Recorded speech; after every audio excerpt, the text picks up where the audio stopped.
Bismillahirrahmanirrahim. Assalamualaikum. Jangan lupa like, comment, and subscribe. Bye.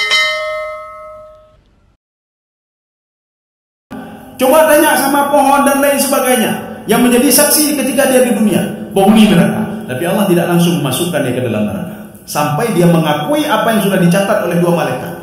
Sampai dia mengakui kalau perbuatan dosa itu memang inisiatif dia sendiri. Jadi bukan iblis, setan dan lain sebagainya. Walaupun dia mengatakan ini gara-gara kamu, gara-gara kamu, gara-gara kamu. Ya betullah kau memang. Ya betullah iblis memang. Sayang iblis sedang duduk kayak duduk macam-macam mah. Bakal nak khusyuk semayang iblis. Iblis hai pun betullah don tapi do ni mah. Bakal karunya iblis, mandu iblis mah. Padahal di dalam kitab Siratul Talibin itu diungkapkan yang paling tinggi, paling dominan membuat manusia berbuat maksiat adalah an-nafsu, nafsu dia. Maka nafsu dia itu sangat dominan seorang berbuat maksiat. Maka kenapa ketika iblis mengatakan jangan kamu tuduh saya, fala talumuni walumu anfusakum, caci maki dirimu, illa an da'autukum fastajabtum li. Saya kan cuma memanggil saja, mengajak. Kenapa kamu dengar saya? Maka nomor dua iblis. Ya, iblis itu pada posisi kedua, bukan posisi pertama. Walaupun pada posisi kedua, Rasulullah mengatakan, inna kaida syaitan, ini mengambil daripada ayat Al-Quran. Inna kaida syaitani kana dha'ifa. Itu pengaruh syaitan itu kecil, kata Rasulullah. Allah juga mengatakan kecil sekali pengaruh syaitan itu. Bagaimana caranya? Terus kita berzikir kepada Allah, dia tidak akan pernah mendekati kita. Terus memulai sesuatu dengan Bismillahirrahmanirrahim. Tidak pernah dia dekati kita. Terus kita baca yang baik-baik, kita duduk, kita berzikir, kita berbuat kebaikan. Syaitan tak pernah mendekati kita. Karena dia dhaifah. Cuma masalahnya kita tak mau berzikir. Masalahnya kita tak mau teringat pada Allah. Masalahnya tidak mau baca Al-Quran. Maka syaitan itu menjadi teman seorang itu. Yang ketiga dunia. Rupanya dunia ini memberikan pengaruh juga bagi kita untuk beribadah. Dunia ada jabatan. Gara-gara nak jabatan, ya katanya lebih dahulukan jabatan yang temayang. Ketika azan Allah Akbar tabau. Tabau tu ihol pimpinan nyodah lonjak. Alah jak kena ipecat ni, ipecat dia jabatan. Ya ni mak. Menyonyo tu je nak buku ni dah tembayang leho dekat rambut trip BJC mah. Ya ni mak. Akhirnya dia pergi ke sana dulu. Artinya jabatan itu bisa mengganggu ibadah dia. Jabatan ni Pak. Duit itu bisa mengganggu dia. Harta bisa mengganggu dia. Ini baru beli mobil baru, kudu inuan. Tadang temayang Allah Akbar, tet, motor lo kayak culi kau.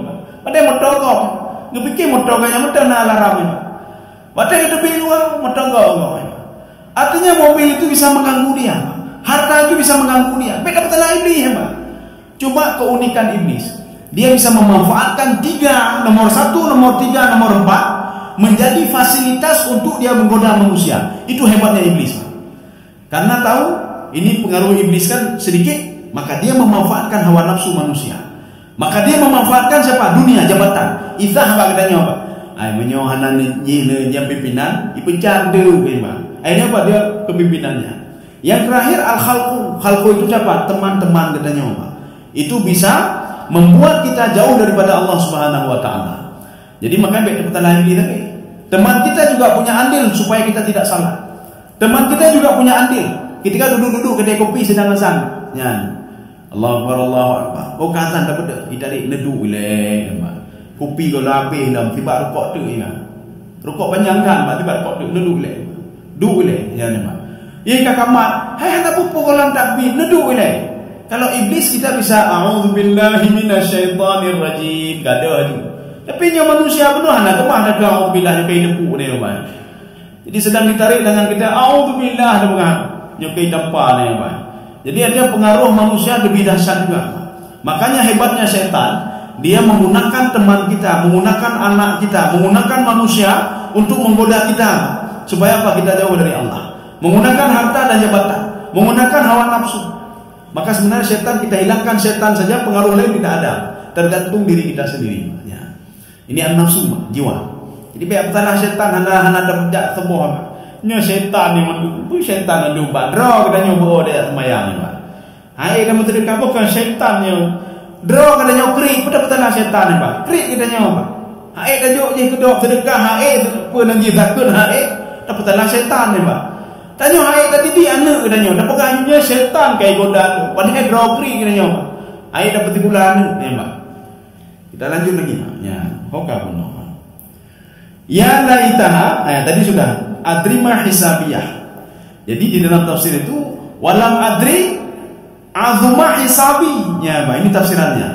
Saya tidak tahu begitu banyak dosa saya. Tidak perlu kau nampakkan ya Allah, saya sudah tahu ya Allah, saya sudah tahu. Dari mana dia tahu? Ketika sakaratul maut itu kadang Pak, kayak pedih malaikat, dari ucapan malaikat kayak debu.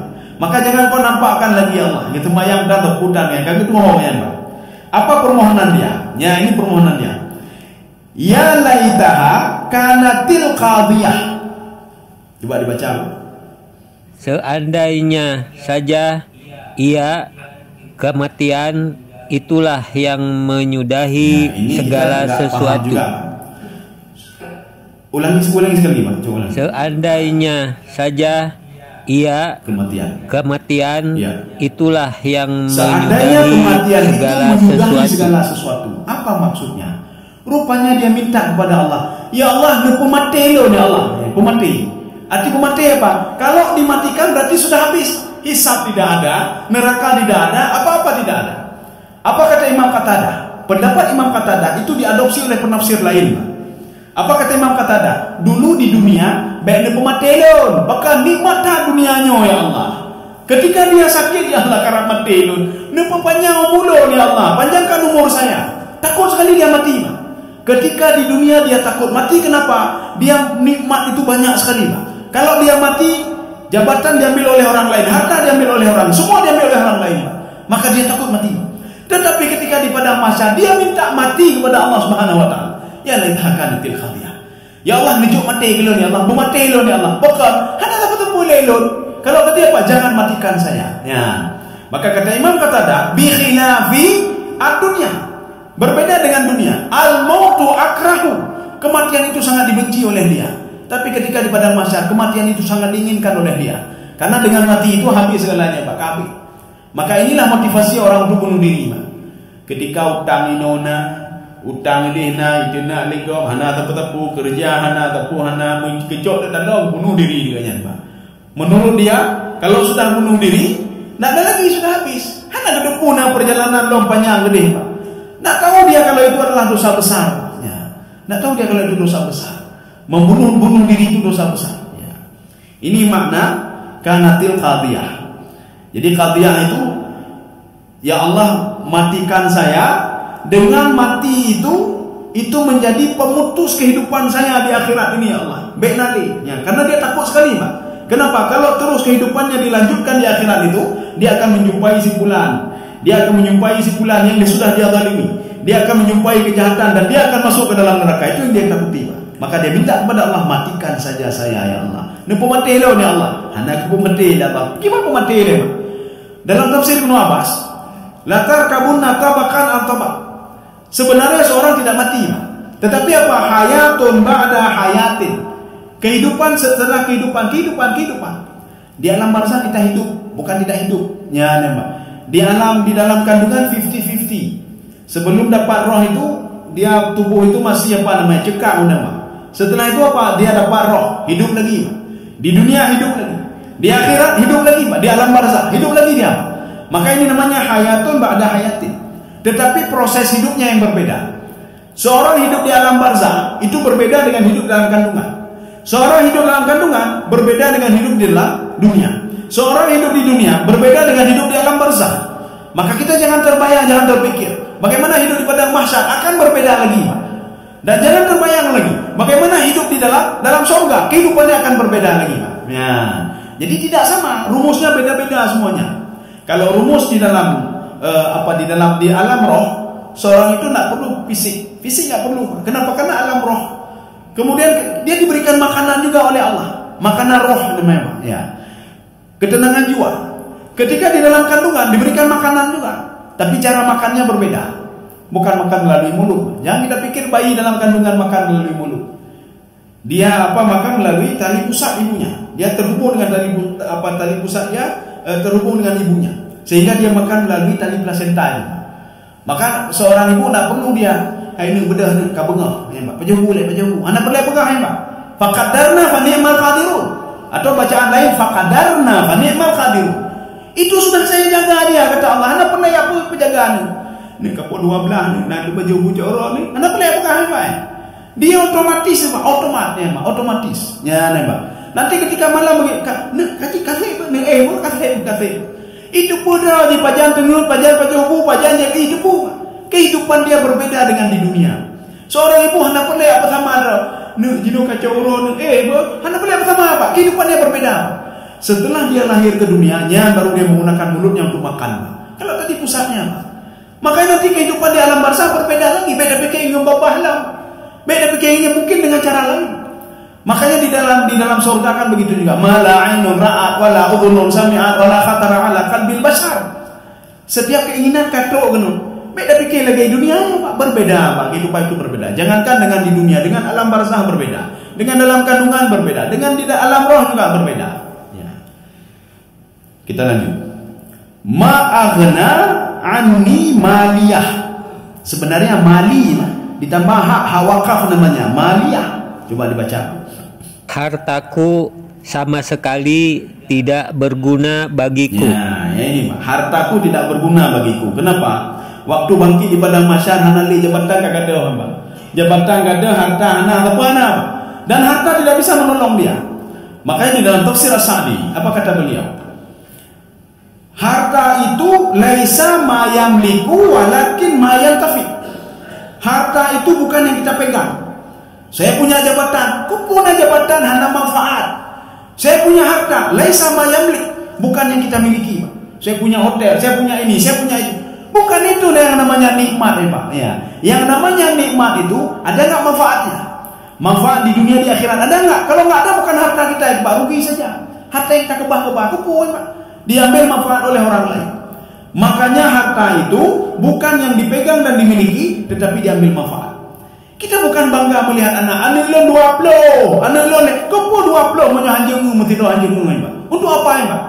Tetapi kita mengatakan anjing lon ditolong lon, nyo ditolong lon itu, ditolong lon. Walaupun sekarang habis duit kita untuk anak kita, Pak. Anak apa Pak? Kenapa? Manfaat dunia dan akhirat ada sama anak ini. Ini baru namanya harta. Dia bisa menolong kita. Nyo harta yang nambah dunia, Pak. Itu tidak ada manfaat di akhirat kalau kita tidak menjadikan harta itu bermanfaat. Supaya bermanfaat bersedekah, bantu orang lain, ya, bantu fakir miskin. Itulah harta kita, Pak. Makanya nanti ini ma'aghna'an maliyah maksudnya apa? Orang ini kerik dia dulu Pak, ketika di dunia. Ketika di dunia kerik, ikebah harta. Ketika dia meninggal baru dia tahu harta yang dia kebah itu tidak bisa menolong dia rupanya Pak. Haji dulu Pak. Harta itu diambil oleh orang lain. Peblo liane, ico liane. Saya punya mobil, ico liane peblo. Saya punya rumah, ico liane peblo. Punya kita mana? Halai Pak kabeh. Makanya seorang mengatakan halak ma'aghna'an maliyah. Hartaku tidak bisa menolongku. Sebagian penafsir mengatakan mali ini adalah apa? Abnai, anakku tidak bisa menolongku. Di dunia saja tidak bisa dia tolongku, apalagi di akhirat. Ibu teman yang lon hancur, gimana itu lon ni Pak? Ibu mana lon hancur ni Pak? Ibu doa lon hancur, apalagi di akhirat nanti. Di dunia saja tidak bisa apa-apa, tidak ada manfaat apa-apa anak ini. Apalagi ketika saya meninggal dunia, apalagi di padang mahsyar, apalagi ketika nanti. Makanya seorang anak dia bisa menolong ayahnya apabila anak ini menjadi anak saleh. Bagaimana jadi anak saleh bisa menolong ayahnya kalau dia tidak salat, tidak puasa, tidak patuh kepada Allah dan lain sebagainya. Ya. Ini makna maliyah. Makanya Allah mengatakan dalam Al-Quran, ma'aghna anhu maluhu wa ma kasab. Maka yang dimaksud mal di situ ada yang mengatakan anak juga Pak. Maka anak Abu Lahab itu tidak bisa menolong Abu Lahab. Ya. Ini jangan sampai nanti kita mengakui nanti di akhirat. Kalau ini ingin beribadah terus beribadah sekarang. Karena umur tidak tertentu. Bahana tetenya umur. Beda pikirnya 60-70, berarti antara 60-70. Itu Rasulullah mengatakan apa? Umur umatku rata-rata 60-70. Ya, nampak. Bisa saja di bawah itu. Tapi rata-ratanya 60 dan 70. Menyoka lebih daripada dia belum tak maksimal. Sukalah kalau mau Pak, pendengaran sudah kurang ya, Pak. Kita lanjut lagi. Halaka anni sultaniyah. Ya, coba dibaca. Kekuasaanku telah hilang dariku. Apa maksud kekuasaanku telah hilang? Hujahku sudah hilang. Apa hujahku? Dia selalu menyalahkan orang lain, Pak. Ditanya, "Apakah anak temayang? Apakah calon neraka?" Gara-gara iblis, gara-gara di bulan, gara-gara di bulan, gara-gara di bulan. Akhirnya Pak, tangan dia bersaksi, "Tidak ya Allah, itu semua gara-gara dia sendiri. Yang anak temayang drawajihnya Allah, yang temecu drawajihnya Allah." Ya Pak, tangannya bersaksi, Pak. Sehingga dia mengatakan, "Apakah dia bersaksi dulu?" Tangan dan anggota tubuh mengatakan, "Antaqanallahu alladzi antaka kulla syai'." Allah sudah yang menciptakan saya Allah, membuat saya juga berbicara Allah, membuat saya diam juga Allah. Makanya di padang mahsyar nanti Rasulullah mengatakan ada orang berjalan dengan tangannya. Sahabat bertanya, "Kaifa yamshi ala aydihim?" Bagaimana ya Rasulullah berjalan di atas tangan? Apa kata Rasulullah? Kalau manusia dulu hidup di dunia sanggup dijalankan oleh Allah dengan kakinya, maka sangguplah Allah juga menjalankan dia dengan tangannya nanti di padang mahsyar. Maka kalau orang baru lahir membiasakan diri dengan tangan jalan, maka sampai dia meninggal tetap dengan tangan. Kenapa? Karena enak dengan tangan. Maka tak mustahil kalau seorang itu nanti di padang mahsyar akan berjalan dengan tangannya, kata Rasulullah sallallahu alaihi wasallam, karena kesalahan dia sendiri. Kaum muslimin sedang jemaah dirahmati Allah, ini masuk sultaniyah. Sultaniyah itu hujjah dia. Kita berhujjah, saya tidak buat ini, saya tidak buat ini, saya tidak buat itu. Makanya Rasulullah SAW ini sebagai penutup. Jadi nanti pertemuan selanjutnya kita akan kita baca bagaimana prosesi akan dimasukkan ke neraka. Bagaimana cara-caranya? Apa yang dilakukan oleh Allah Subhanahu wa taala? Bagaimana Allah menyikapi orang yang sudah mengakui tadi? Ini kan diakui semuanya. Tapi kalau dia belum mengakui, maka proses masuk ke neraka itu belum ada lagi. Proses masuk ke dalam neraka kalau dia sudah mengakui seluruh dosanya, baru. Sekarang halaka anni sultaniyah. Hujahku sudah tidak ada lagi. Jadi ketika nanti di padang mahsyar, Rasulullah SAW mengatakan kepada sahabatnya begini. Ketika Rasulullah sedang duduk-duduk, waktu itu Rasulullah tersenyum. Sahabat bertanya, "Kenapa tersenyum ya Rasulullah?" Rasulullah menjawab, "Nanti di padang mahsyar ada orang berani berdebat dengan Allah. Padahal apa? Hujah-hujah sudah jelas semuanya, tapi berani dia berdebat dengan Allah." Bagaimana berdebatnya ya Rasulullah? Ketika ditanya oleh Allah, "Coba lihat catatanmu ini. Dinampakkan catatan." Apa kata dia? "Oh, itu hoax ya Allah." Tidak benar itu. Hoax. Catatan itu tidak benar. Bagaimana dengan dua malaikat yang mencatat itu? "Oh, lebih-lebih lagi. Yang nak gelak-gelak ni malaikatnya. Itu malaikat itu setiap saya berbuat kejahatan tidak pernah dicatat kebaikan saya. Setiap saya berbuat kejahatan selalu dicatat kejahatan saya. Tidak fair malaikat itu. Orang lain dicatat benda, bilang dia catat." Kemudian Allah mengatakan bagaimana catatan di Lauhul Mahfuz. Nah, lebih-lebih lagi Allah. Saya belum berbuat sudah dicatat. Saya belum masuk neraka sudah tercatat kalau saya penduduk neraka. Akhirnya Allah bertanya lagi, "Kamu sekarang percaya kepada siapa kamu? Catatan kamu tidak percaya, malaikat tidak percaya, Lauhul Mahfuz tidak percaya. Kamu percaya kepada siapa kamu?" Pemuda ini mengatakan, "Saya percaya kepada diri saya sendiri ya Allah. Yang berbuat kejahatan kan saya, yang berbuat kebaikan kan saya. Bohong aja," kata Allah. Kan berdebat terus Pak, berdebat. Dia tidak mengakui dosanya. Ketika itu Allah Subhanahu wa taala mengajak dialognya. Inilah tafsiran yang dikatakan Ibnu Abbas. Yauma idzin tuhadditsu akhbaraha. Tuhadditsu itu dialog interaktif. Allah berdialog, dijawab. Dialog, dijawab. Ditanya sama tangannya, "Betul kamu sudah berbuat kejahatan?" "Betul ya Allah." "Lu mencuat atau ya Allah?" "Lu teken atau ya Allah?" Pemuda tadi heran, kenapa dia bersaksi kepada saya? Kan saya punya tanganmu. "Oh tidak. Yang punya saya adalah antaqanallahu alladzi antaka kulla syai'." Yang menciptakan saya, yang membuat saya ngomong itu adalah Allah Subhanahu wa taala. Siapa Allah yang menciptakan saya? Mata ini ngomong, "Tapi mati ni lu kala ya Allah. Tapi lu benar kau ya Allah." Sehingga apa? Habislah hujah dia. Inilah namanya halaka anni sultaniyah. Habis hujah saya. Setelah habis hujahnya baru prosesi untuk masuk ke dalam neraka. Ini pengungkapan hujah, dinampakkan catatan itu sampai berhari-hari. Satu hari 500.000 tahun. Khamsina alfasana. Perhitungannya 500.000 tahun baru satu hari. Satu hari selanjutnya 500.000 tahun baru hari kedua. 500.000 tahun selanjutnya baru hari ketiga. Maka sahabat bertanya, "Ya Rasulullah, begitu panjangnya hari di padang mahsyar ya Rasulullah. Kok satu hari sampai 500.000 tahun ya Rasulullah?" Rasulullah menjawab apa? Tidak bagi orang beriman. Bagi orang beriman, 500.000 tahun itu kantidari salawatil khams, seperti menunggu salat 5 waktu. Karena kita sudah terbiasa menunggu salat 5 waktu. Nyoka tepok. Dapre dulu, dapre dulu pas dulu senang deh.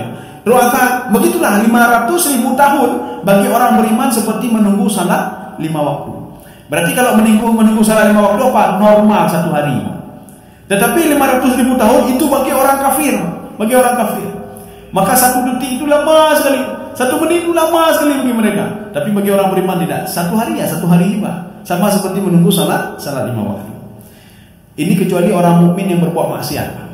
Orang mukmin yang berbuat maksiat itu mereka yang bermasalah nanti. Karena hisab itu kan ada 2. Makanya hisab yang al-ardu namanya. Ardu itu apa? Dinampakkan saja, tidak ditanya apa-apa oleh Allah. Yang kedua, orang mukmin berbuat maksiat. Sembayang tak pernah demenak bina. Cik demenak ya. Kemudian sembayang tahajud korupsi naci. Itu mukmin maksiat namanya, Pak. Ya, mukmin maksiat. Orang mukmin maksiat maka akan ditanya oleh Allah. Bahkan sembayang temencu. Aji jauh boleh kata Allah. Nya ketukah ya, Pak. Orang mukmin inilah nanti yang diberikan daftar tunggu. Ya, untuk masuk ke neraka. Kloter, pakai kloter. Jadi makanya masuknya dengan kloter. Daftar tunggu banyak kloter 1, kloter 2, kloter lain. Makanya yang ada kloter untuk masuk neraka adalah orang mukmin yang berbuat maksiat. Tapi orang kafir anak kloter langsung dah mau menerima. Anak kloter ya, Pak. Orang kafir yang semua non kloter, banyak anak kloter. Tapi orang mukmin berbuat maksiat dia ada kloter. Kapan dia masuk? Kapan dia keluar? Ya. Kapan dia pergi haji? Kapan pulang haji? Nawalam. Ya. Jadi cuma dibakar sebentar saja. Saya rasa cukup sekian. Mudah-mudahan ada manfaat bagi tuan dan jemaah sekalian. Subhanakallah bihamdika asyhadu an la ilaha illa anta astaghfiruka wa atubu ilaik. Assalamualaikum warahmatullahi wabarakatuh.